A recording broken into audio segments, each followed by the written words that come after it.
नमस्कार, मैं हूं राजेश कुमार। वक्त यूपी प्राइम का है। यूपी के सीएम योगी आदित्यनाथ आज गोरखपुर दौरे पर पहुंचे, जहां उन्होंने बाढ़ग्रस्त इलाकों में राहत सामग्री का वितरण भी किया। साथ ही हर प्रभावित परिवार तक मदद पहुंचाने का भरोसा दिया, आश्वासन दिया, वादा किया। सीएम ने कार्यक्रम को संबोधित करते हुए कहा कि कोरोना काल में किसी भी व्यक्ति को परेशान नहीं होने देंगे।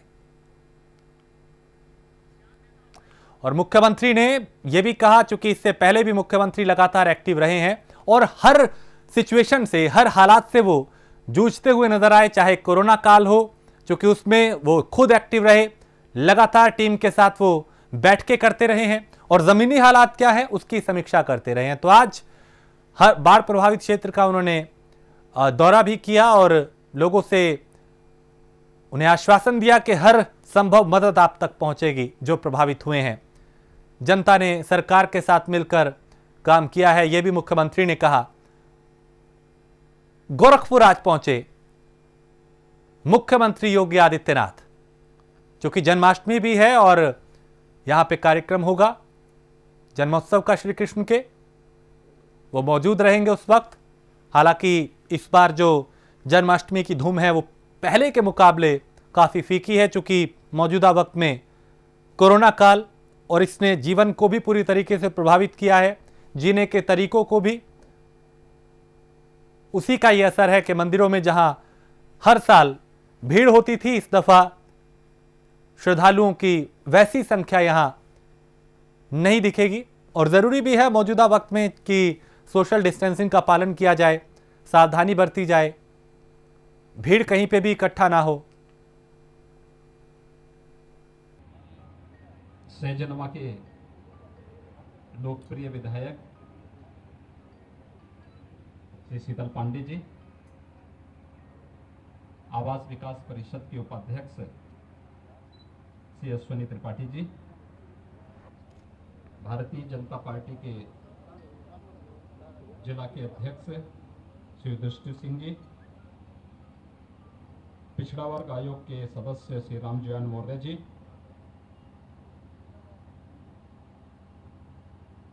इंडिया वाहिनी से श्री सुरेंद्र सिंह सोलंकी जी, ब्लॉक प्रमुख श्री राम प्रकाश शुक्ला जी, जिला महामंत्री श्री आर डी सिंह जी, विजय बहादुर सिंह जी, विष्णु प्रताप सिंह जी, रामदयाल सिंह जी, दयाशंकर सिंह जी, पूर्व प्रमुख श्री परमेश्वर राज जी, भारतीय जनता पार्टी के वयोवृद्ध नेता श्री परमात्मा मिश्र जी, राजेश त्रिपाठी जी, और यहाँ पर उपस्थित पाली विकासखंड से जुड़े हुए सभी चटरांव और आसपास के गांवों के जुड़े हुए सभी उपस्थित भाइयों बहनों, यहाँ के सभी मीडिया से जुड़े हुए हमारे पत्रकार के बंधुगण, वैश्विक महामारी कोरोना के इस कालखंड में बाढ़ की इस त्रासदी से आप सबको जूझना पड़ रहा है और इसलिए आप सबके साथ आपके इस दुख में सहभागी बनने के लिए आज मैं विशेष रूप से यहाँ पर आया हूँ। पाली विकास खंड या सहजनवा विधानसभा क्षेत्र या गोरखपुर का कोई भी क्षेत्र मुझसे अछूता नहीं है। जीवन में सुख और दुख, ये जीवन के दो अभिन्न पहलू हैं। अगर हमारे सामने कोरोना का संकट है और उसके साथ ही बाढ़ की इस त्रासदी से भी जूझना पड़ रहा है, तो आज भगवान श्री कृष्ण की पावन जन्म जयंती जन्माष्टमी का पावन दिवस भी है। भगवान श्री कृष्ण का जन्म हम सबको धर्म, सत्य और न्याय के पथ पर चलने की प्रेरणा प्रदान करता है। विपत्ति में धैर्य न खोने और मजबूती से हर चुनौती का सामना करने के लिए प्रेरणा प्रदान करता है।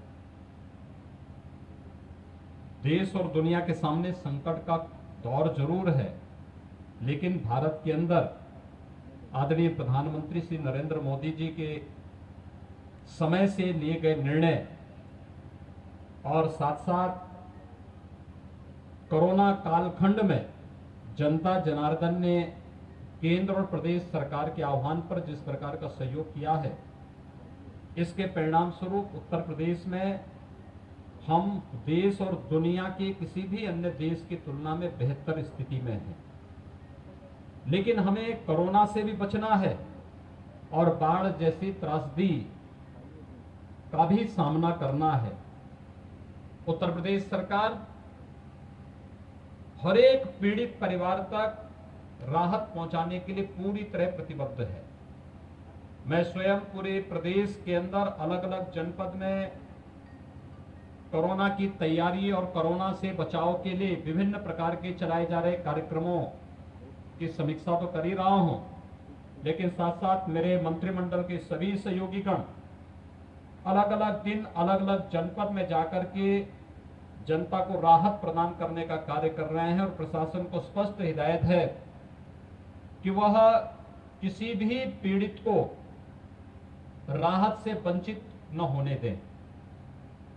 हम मान सकते हैं एक साथ कई प्रकार की त्रासदी से हमें जूझना पड़ रहा है, लेकिन उस सब के बावजूद न हिम्मत हारेंगे और न धैर्य खोएंगे, बल्कि इन चुनौतियों का मुकाबला करते हुए, चुनौतियों को पस्त करते हुए, हर प्रकार की चुनौतियों को पस्त करते हुए हम लोग जनता को राहत देने का कार्य करेंगे। और आज राहत देने के इसी कार्यक्रम के सिलसिले में मैं चतरा और आसपास के क्षेत्र के लोगों के बीच में जन्माष्टमी के अवसर पर आया हूं।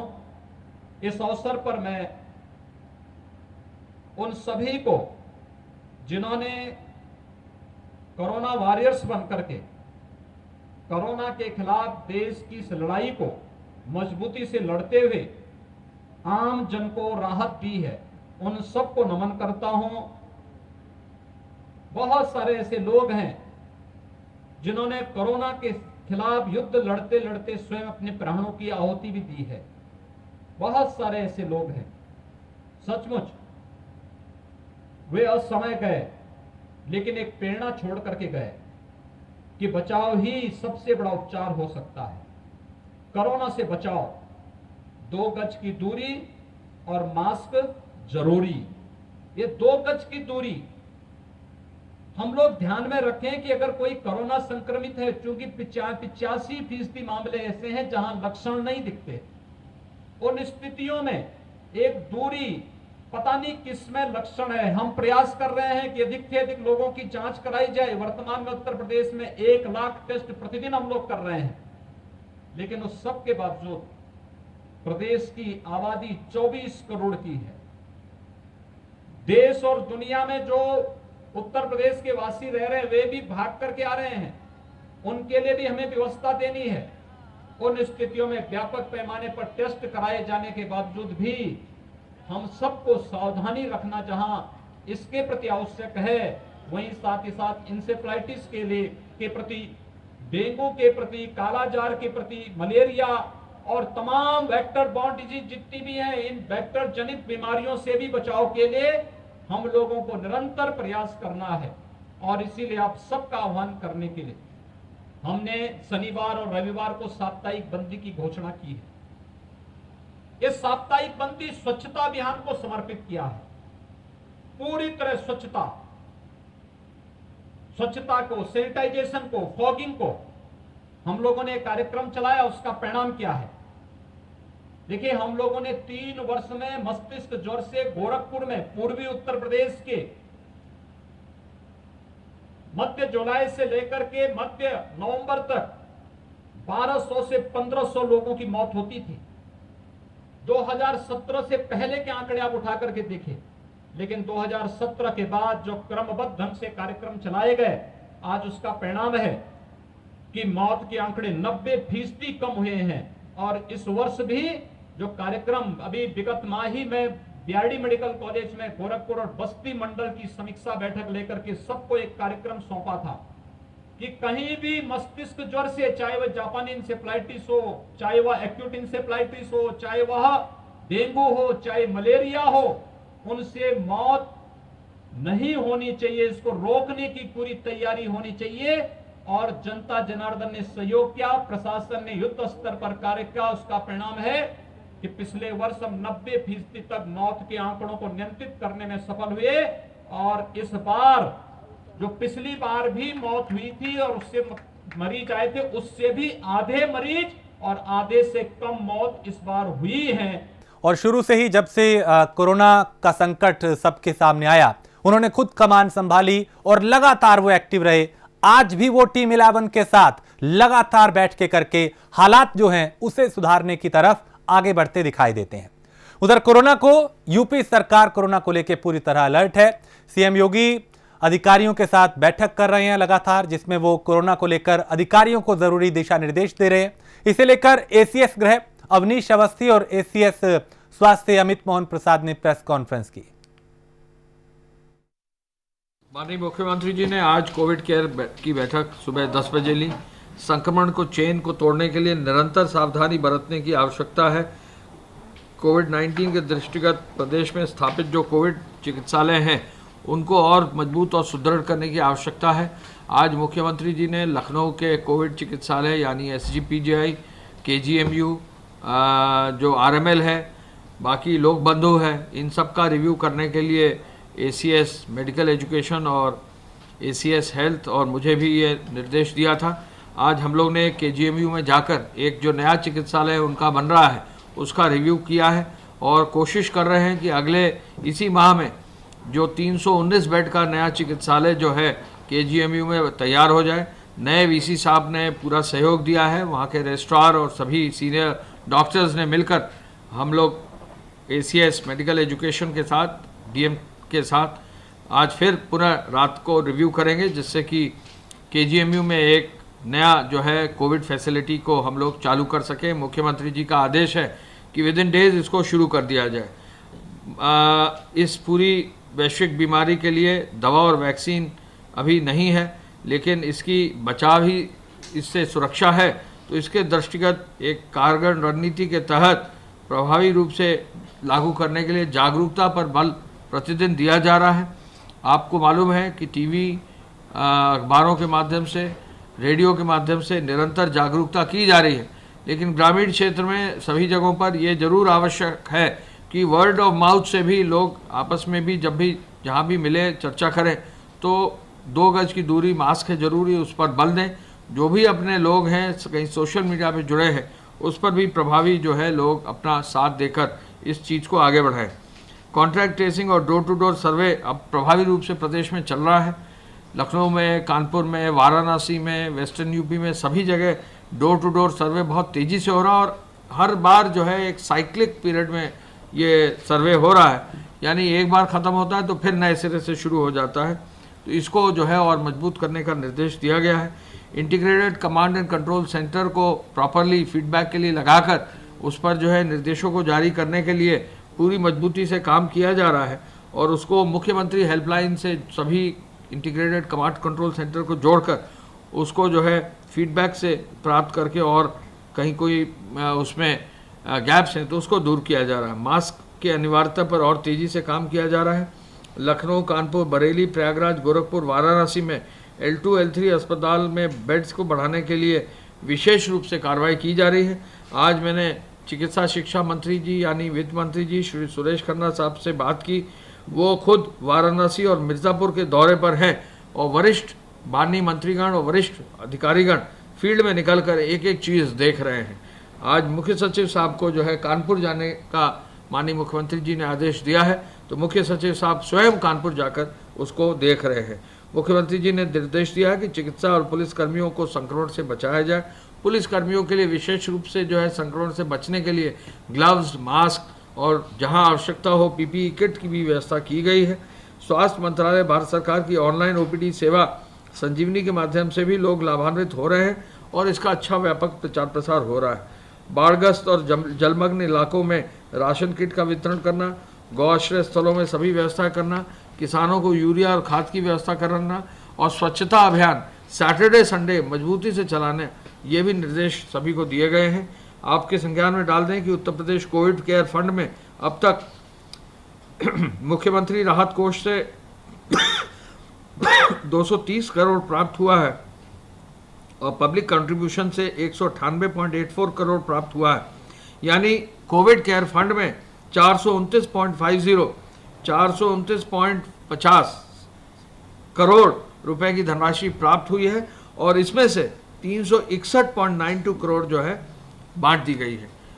आज गृह विभाग की सूचना के अनुसार 1,81,249 FIR दर्ज कर दी गई हैं। 3,61,000 लोगों को बुक किया गया है। 67,190 वाहन सीज किए गए हैं। 61 करोड़ 25 लाख रुपया जमा किया गया है। इसके अलावा 3,48,000 आवश्यक वस्तुओं हेतु वाहन आवंटित किए गए हैं। 786 FIR कालाबाजारी और जमाखोरी की दर्ज की गई है। फेक न्यूज़ के 2188 मामले लिए गए हैं। 15 मामले 11 अगस्त को 4 ट्विटर, 10 फेसबुक और 1 यूट्यूब के टेकअप किए गए हैं। 10,684 हॉटस्पॉट्स में 1,099 थानों में 14,21,000 मकानों में 85 लाख लोग चिन्हित करके उनमें 43,443 कोरोना पॉजिटिव केसेस को आइडेंटिफाई करते हुए कार्रवाई की जा रही है। कोरोना वायरस के संक्रमण के संबंध में प्रदेश की स्थिति इस प्रकार है। विगत 24 घंटों में संक्रमण के 5,130 नए प्रकरण सामने आए हैं। इस समय एक्टिव इन्फेक्शन के केसेस की कुल संख्या 48,998 है और जो लोग संक्रमण के पश्चात पूर्णतः उपचारित होकर घर वापस जा चुके स्वस्थ होकर के, उनकी संख्या अब 80,589 हो गई है। संक्रमित व्यक्तियों में से कुल 2,176 व्यक्तियों की अभी तक मृत्यु हुई है।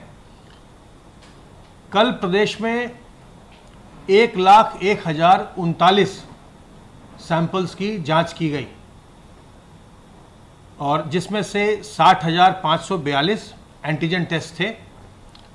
बाकी के RT-PCR और ट्रूनेट और CBNET के टेस्ट थे।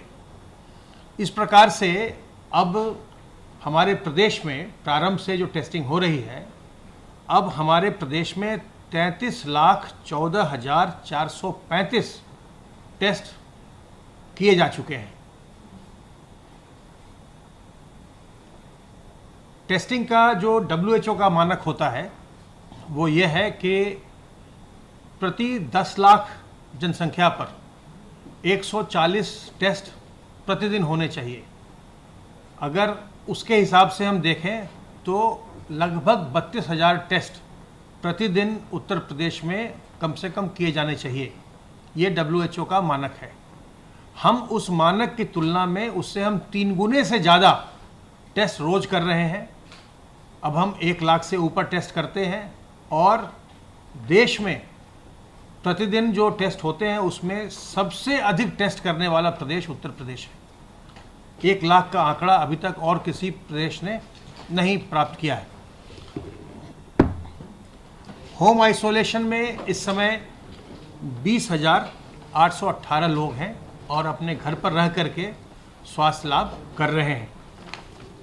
निजी अस्पतालों में भुगतान के आधार पर 1,533 लोग भर्ती हैं और जो सेमी पेड फैसिलिटी है जिसमें होटल में लोग भर्ती होते हैं, लक्षण विहीन लोग, और सरकारी चिकित्सक के द्वारा उनको चिकित्सा की सुविधा उपलब्ध कराई जाती है, वैसे जो लोग भर्ती हैं सेमी पेड L1+ फैसिलिटी में वो 197 हैं।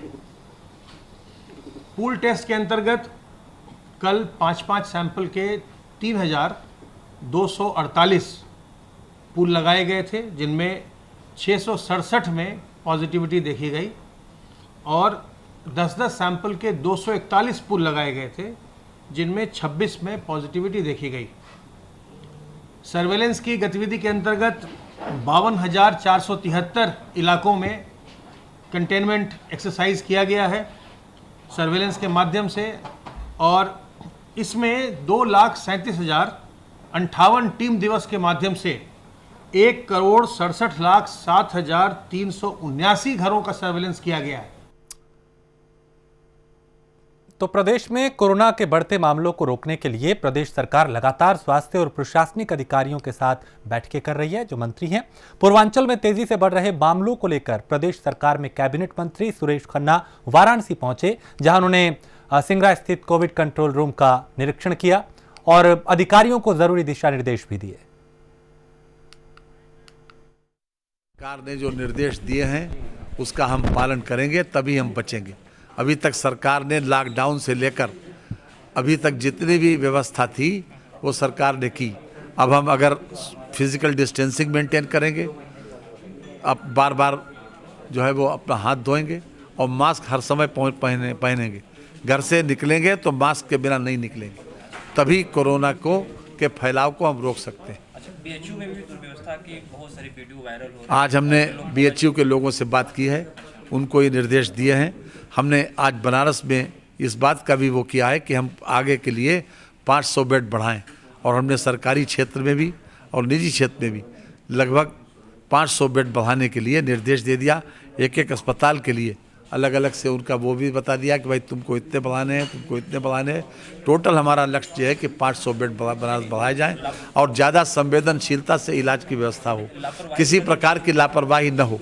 अभी मैंने यहाँ मीटिंग में भी कहा है और अलग से भी हम उनसे बात करके इस बात का हमने निर्देश दे दिया है कि किसी भी तरीके की लापरवाही बर्दाश्त नहीं की जाएगी। बीएचयू में वायरल हो रहे हैं, लोगों को एडमिट नहीं किया जा रहा है, और जबकि सबसे ज़्यादा मौत बीएचयू में ही हो रही है। जी हाँ, इसमें ये बात संज्ञान में आई है और जितना भी इसमें सख्ती हो सकती है वो सख्ती की जाएगी। एक लास्ट क्वेश्चन है, जिस तरह से अगर सरकारी अस्पताल की बात करें, लोग प्राइवेट अस्पताल में अगर इलाज करा रहे हैं तो उनके लिए कुछ फीस के लिए मानक रखा गया है क्या?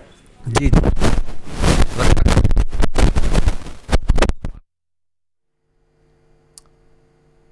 बरेली की सेंट्रल जेल इन दिनों कोरोना महामारी से जूझ रही है। जेल में पिछले 24 घंटों में जेल स्टाफ समेत 91 लोगों की रिपोर्ट पॉजिटिव आई है और एसीएमओ डॉक्टर अशोक कुमार ने बताया कि 5 दिन पहले जेल में एक कैदी की कोरोना से मौत हुई थी, जिसके बाद 2 दिन से लगातार मेडिकल मोबाइल यूनिट भेजकर कैदियों और वहां के स्टाफ की कोरोना जांच कराई जा रही है।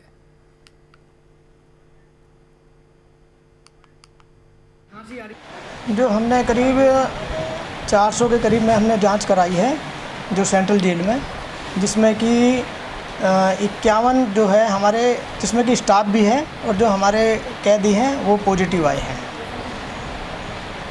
जो अब तक हैं।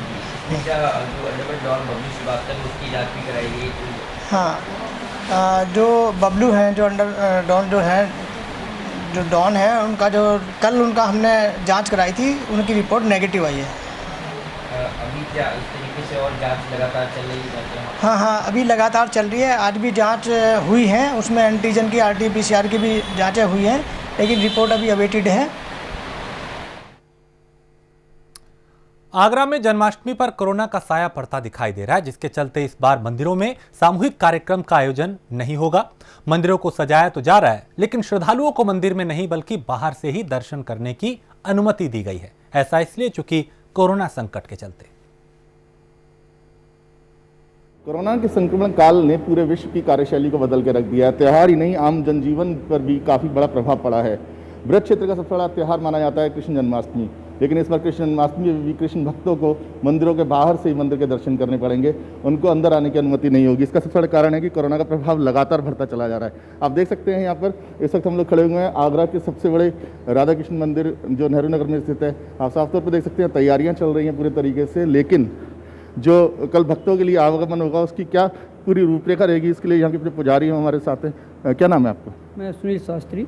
सुनील जी, कल कृष्ण जन्माष्टमी है, सबसे बड़ा त्यौहार है एक तरह से ब्रज का देखा जाए तो, क्या तैयारियां हैं कल के लिए? हमारे यहाँ तो बहुत अपार भीड़ होती थी, लोगों के अंदर इतना उत्साह रहता था, हमें इतना अच्छा लगता था, तरह तरह की झांकियाँ सजाना, तरह तरह से खिलौने लगाना। आगरा में प्रतिष्ठित मंदिरों में से नेहरू नगर मंदिर की गिनती होती थी, लगभग 30-40 हज़ार आदमी हर साल आता था और इतना खुश होकर जाता था कि हम लोग 56 प्रकार के भोग लगाते थे। इस बार इतना सारा तो नहीं है, क्योंकि जब लोग ही नहीं होंगे तो इतनी सारी चीज़ें सजाने का मन ही नहीं कर रहा है। तो हमने नई पोशाक है, भगवान का फूल बंगला है, सूक्ष्म रूप का प्रसाद लगाया गया है।